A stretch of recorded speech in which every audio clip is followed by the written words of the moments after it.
আজকে ভিডিওতে রায় মার্টিন প্রশ্নবিচিত্রা 2024-এর সপ্তম শ্রেণীর বাংলা বিষয়ে প্রথম পর্যায়ক্রমিক মূল্যায়নের যে 1 নম্বর প্রশ্ন সেটি রয়েছে, অর্থাৎ Arambagh girls high school HS এই বিদ্যালয়ের সমস্ত প্রশ্নের উত্তরগুলি করব। তার আগে তোমরা কেউ যদি আমার চ্যানেলে নতুন হয়ে থাকো তাহলে চ্যানেলটি অবশ্যই সাবস্ক্রাইব করে নেবে।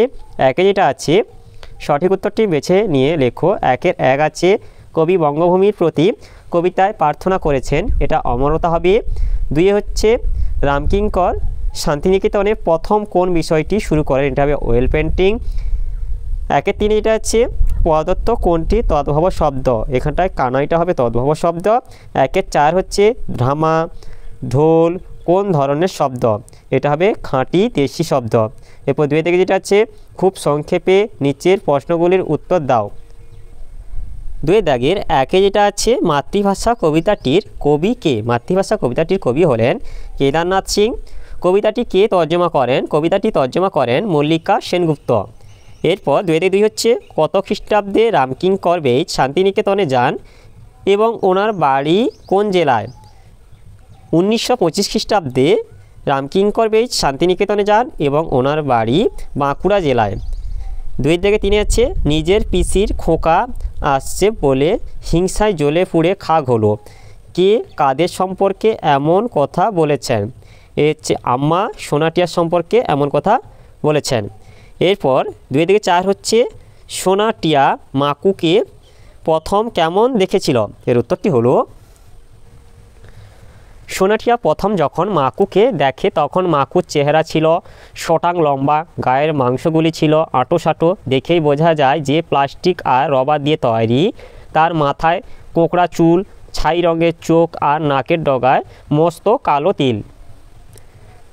এরপরে 3 দাগে হচ্ছে নিচের প্রশ্নগুলির উত্তর দাও যে কোনো দুটি। 3 দাগের 1-এ যেটা আছে কিচ্ছুটি নয় ছন্দহীন, কবি একথা বলেছেন কেন, এর উত্তরটি হলো কবি অজিত দত্তের ছন্দে শুধু কান রাখো কবিতা থেকে উদ্ধৃত অংশটি নেওয়া হয়েছে। প্রকৃতি ছন্দময়, প্রকৃতির সব কাজেই রয়েছে ছন্দ। ঝড় বাদল, জোছনা, পাখির কাকলি, ঝিঝির ডাক, নদীর কলতান, মোটর বা রেলগাড়ির চাকা, জলের স্রোত সবেতেই ছন্দ বিরাজ করে। জীবনে ছন্দ থাকলে জীবন পদ্মর মতো সুন্দর ও আনন্দময় হয়ে উঠতে পারে। ভুবনটাই চলছে ছন্দ সুরের সংকেতে, অর্থাৎ বিশ্ব প্রকৃতিতে কোনো কিছুই ছন্দহীন নয়। 3 দাগে 2-তে সালটা 3589। এই সময়ের মধ্যে পৃথিবীতে কোন কোন নতুন বৈজ্ঞানিক আবিষ্কারের কথা বলা হয়েছে, এর উত্তরটি হলো শীর্ষেন্দু মুখোপাধ্যায়ের পাগলা গণেশ গল্পটি একটি কল্পবিজ্ঞানের কাহিনী। আলোচ্য গল্পে 3589 সাল নাগাদ পৃথিবীতে কেমন অবস্থা তৈরি হতে পারে তারই ইঙ্গিত দিয়েছেন লেখক। উক্ত সময়ে নতুন নতুন বৈজ্ঞানিক আবিষ্কার ঘটবে পৃথিবীতে, যেমন ওই সময়ের মধ্যে মধ্যাকর্ষণ প্রতিরোধকারী মলম আবিষ্কৃত হবে, যার ফলে পৃথিবীতে নানা রকম উড়ানযন্ত্র আবিষ্কারে হিড়িক পড়ে যাবে। মানুষ মৃত্যুঞ্জয়ী টনিক আবিষ্কার করবে, সূর্যে আরও 2টি গ্রহ আবিষ্কৃত হবে এবং জানা যাবে যে সূর্যের আর কোনো গ্রহ নেই। ইতিমধ্যে চাঁদ, মঙ্গল, শুক্র গ্রহে মানুষ ল্যাবরেটরি স্থাপন করবে। এরপরে 3 হচ্ছে এই সবের মধ্যে কখন নন কোঅপারেশন আন্দোলন এসে গেল, রামকিঙ্করের জীবনে এই আন্দোলনের কী প্রভাব পড়েছিল, এর উত্তরটি হলো জাতির জনক মহাত্মা গান্ধীর ডাকে সেকালে যে অসহযোগ আন্দোলন হয়েছিল তাই নন কোঅপারেশনের আন্দোলন। পাঠ্য আত্মকথা রচনায় তারই একটু ছবি এঁকেছেন লেখক। স্কুল কলেজ বন্ধ, ন্যাশনাল স্কুলে ভর্তি হলাম আর কংগ্রেসের কাজে যোগ দিলাম।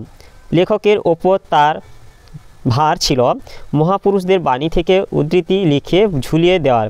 তাছাড়া প্রশাসনের সময় তাকে তেল রঙে লিডারদের পোর্ট্রেট এঁকে দিতে হতো। এরপরে 4 দাগে হচ্ছে খুব সংক্ষেপে নিচের প্রশ্নগুলির উত্তর দাও। 4 দাগে 1-এ যেটা হচ্ছে তদ্ভব শব্দ কাকে বলে, উদাহরণ দাও, এর উত্তরটি হলো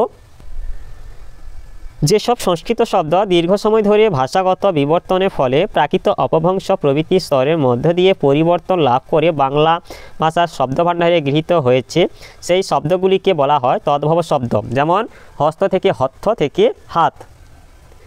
এরপরে 4 হচ্ছে বাংলায় ব্যবহৃত দুটি মূল্যবান শব্দের উদাহরণ দাও। এর উত্তরটি হলো, একে হচ্ছে ইন্ডিয়ান প্রিমিয়ার লিগ, এটা হচ্ছে IPL। 2 হচ্ছে পশ্চিমবঙ্গ মধ্য শিক্ষা পর্ষদ, প ব ম সি প। এরপর 4 যেটা হচ্ছে শূন্যস্থান পূরণ করো, এটা হবে রাজপুত্র থেকে রাজপুত্তু থেকে হবে রাজপুত। তাহলে আজকের ভিডিওতে আমরা সপ্তম শ্রেণীর বাংলা বিষয়ে যে 1 প্রশ্ন সেটটি অর্থাৎ Arambagh girls high school HS এই বিদ্যালয়ের সমস্ত প্রশ্নের উত্তরগুলি শেষ করলাম। আর তোমরা কেউ যদি আমার চ্যানেলটা এখনও সাবস্ক্রাইব করে রাখোনি তাহলে চ্যানেলটা অবশ্যই সাবস্ক্রাইব করে নেবে। ভিডিওটি ভালো লাগলে ভিডিওটিকে লাইক, কমেন্ট ও শেয়ার করতে ভুলবে না।